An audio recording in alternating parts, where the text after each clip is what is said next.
And CBS Sports college basketball writer Cameron Salerno, who joins us from Crypto.com Arena in LA. First of all, your reaction to how that game played out. That was dramatic down the stretch. Grant Nelson was incredible in the second half. I mean, this is a guy who committed to Alabama late in June, which is very late in the transfer portal process. And this was after the school lost Noah Clowney, Brandon Miller, and Javon Quinterly to Memphis.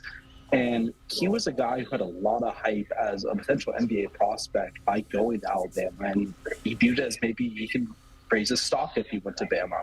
And this was the kind of performance that Nate Oates probably envisioned for him when he transferred to the school.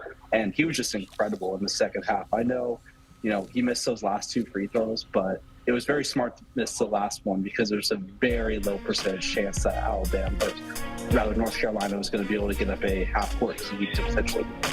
Grant Nelson, the star for Alabama. R.J. Davis was trying to be the star. Unfortunately, goes 0 for 9 from beyond the arc, Cameron. And look, they were terrible from beyond the arc in the second half as a team. 10 for 16 in the first half, 2 of 16 in the second. What was different for the Tar Heels in the second half?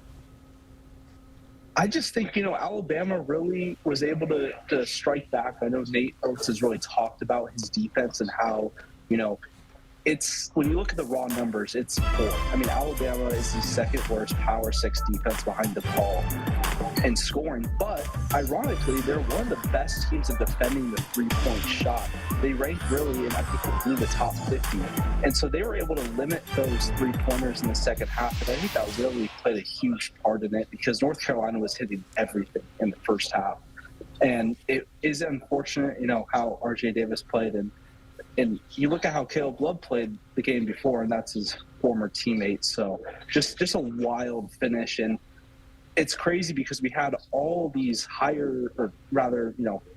favorite teams win in the second round. And now the Sweet 16 starts off with 2 major upsets. Indeed, the 1 seed from the West knocked out of the tournament, Alabama, onto the Elite Eight for the second time in school history. Cameron Salerno joining us from Los Angeles here on CBS Sports HQ. Cameron, thanks. Thank you. Here we go. Clemson and Alabama. They met earlier this season. The Tigers beat the Tide 85-77.